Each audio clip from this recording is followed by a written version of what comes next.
நடப்பு ஆண்டுக்கான நிதிநிலை அறிக்கையை நம்முடைய நிதித்துறை அமைச்சர் மரியாதைக்குரிய திரு தங்கம் தென்னரசு அவர்கள் தாக்கல் செய்திருக்கிறார்கள். இந்த அறிக்கை 252 பத்திகளை கொண்டதாக 2 மணி நேரம் 40 நிமிடம் வாசித்தளித்திருக்கிறார். மொத்த நிதிநிலை அறிக்கை 2 மணி நேரம் 40 நிமிடம், 252 பத்திகள். இதுல நிறைய அரசு கடந்த காலங்களில் செய்த திட்டங்கள் சொல்லப்பட்டிருக்கிறது, புதிதாக சில திட்டங்களையும் சொல்லப்பட்டிருக்கிறது.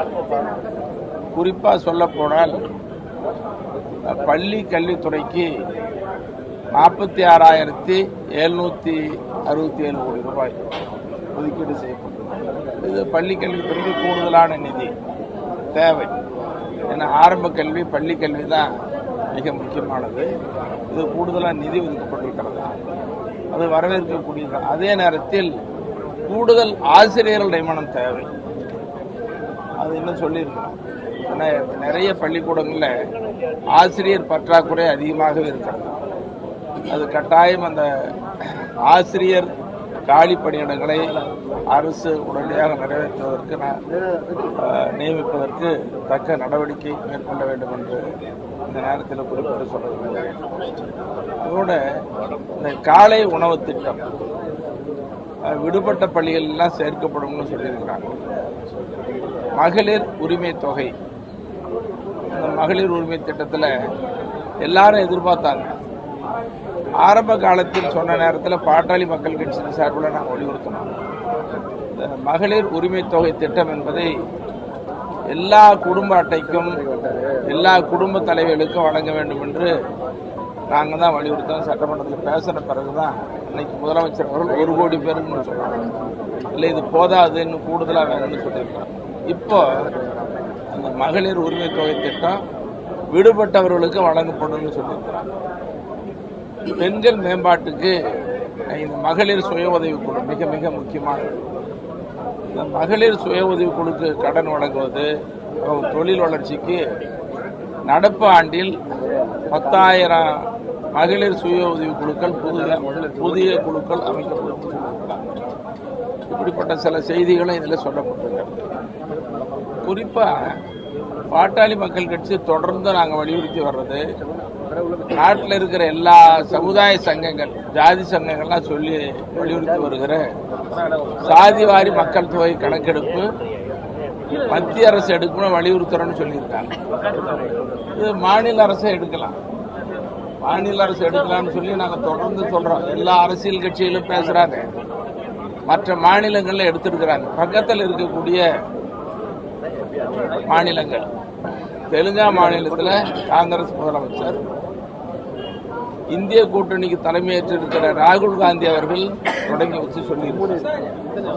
அப்போ பக்கத்து மாநிலம் தெலுங்கானா, கர்நாடகா, ஒடிசா இப்படிப்பட்ட மாநிலங்கள், இன்னும் பல மாநிலங்களில் மக்கள் சாதிவாரி மக்கள் தொகை கணக்கெடுப்பு நடத்துகிற நேரத்தில் தமிழ்நாட்டில் மட்டும் மாநில அரசுக்கு அதிகாரம் இல்லை என்று மத்திய அரசை வலியுறுத்துவது ஏற்புடையதா இல்லை, அது தட்டி கழிப்பதாகவே நாங்கள் பார்க்கிறோம். ஆகவே மாநில அரசு உடனடியாக அதை எடுக்க வேண்டும், அதிகாரம் இருக்கு. இதை தலை என்றதுக்காக இல்லை, நாங்கள் பாமக தொடர்ந்து வலியுறுத்திட்டு இருக்கோம். இது சாதியில் இருக்கிற மக்களை கணக்கெடுப்பதற்கு தலை எண்ணுவதற்காக அல்ல. ஒவ்வொரு சமுதாயத்திலும் வன்னியர்களை மட்டும் சொல்லணும், எல்லா சமுதாயத்திலும் இருக்கிற ஒவ்வொரு குடும்பங்களையும் கணக்கெடுத்து மொத்த மக்கள் தொகை கணக்கெடுத்து ஒவ்வொரு சாதியிலும் நலிந்த பிரிவினருக்காக அவனை மேம்படுத்துவதற்காக தான் இதை சொல்றோம்.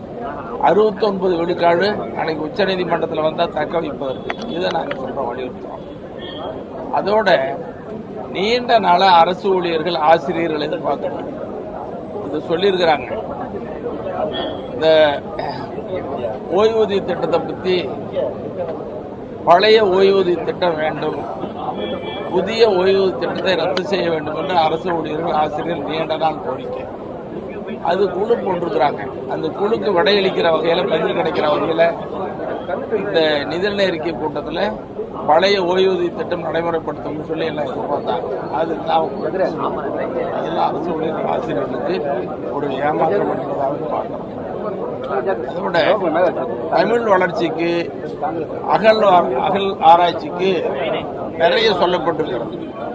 இன்னைக்கு வெளிநாடுகளில் வாழக்கூடிய தமிழர்களுக்கு பல நாடுகளில் தமிழ் வளர்ச்சிக்கு முனைப்போடு செயல்படுத்தணும். தமிழ் வளர்ச்சிக்கு நிறைய சொல்லப்பட்டிருக்கிறது. ஆனால் தமிழ்நாட்டினுடைய தெருக்களில் தமிழ் இல்லை. தமிழ்நாட்டின் தெருக்களில் தமிழ் தான் இல்லைன்னு சொல்லி பாட்டாங்க. ஆனால் எங்கே பார்த்தாலும் கடைகள், வணிக வளாகங்களில் தமிழ் இல்லாமல் இருக்கு. அரசு இன்னைக்கு அரசு ஆணை போட்டு பல ஆண்டுகள் ஆச்சு, அதெல்லாம் இல்லாமல் இருக்குது. இப்படி தமிழ் வளர்ச்சிக்கு முனைப்பு காட்டக்கூடிய அரசு இங்கே தமிழ்நாட்டில் இருக்கிற எல்லா வணிக நிறுவனங்கள், தொழில் நிறுவனங்கள்லாம், பெயர் பலகையெல்லாம் தமிழில் கொண்டு வருவதற்கு உரிய நடவடிக்கை எடுக்க வேண்டும் என்று சொல்லி அந்த நேரத்தில் வலியுறுத்தி சொல்கிறேன். இப்படி 2 மணி நேரம் 40 நிமிடம் நிதியமைச்சர் வாசித்தளித்த நிதிநிலை அறிக்கை 252 பத்திகளை கொண்டதில் பல்வேறு கோணங்களில் இருக்கிறது. இது அரசியலும் கலந்திருக்கிறது. எதிர்கால சட்டமன்ற தேர்தலை நோக்கி முன்வைத்ததாகவே பார்க்கிறோம். இருந்தாலும் கூட நான் குறிப்பிட்டு சொல்வதெல்லாம் இல்லை என்பதையும் இந்த நேரத்தில் சொல்லுவேன்.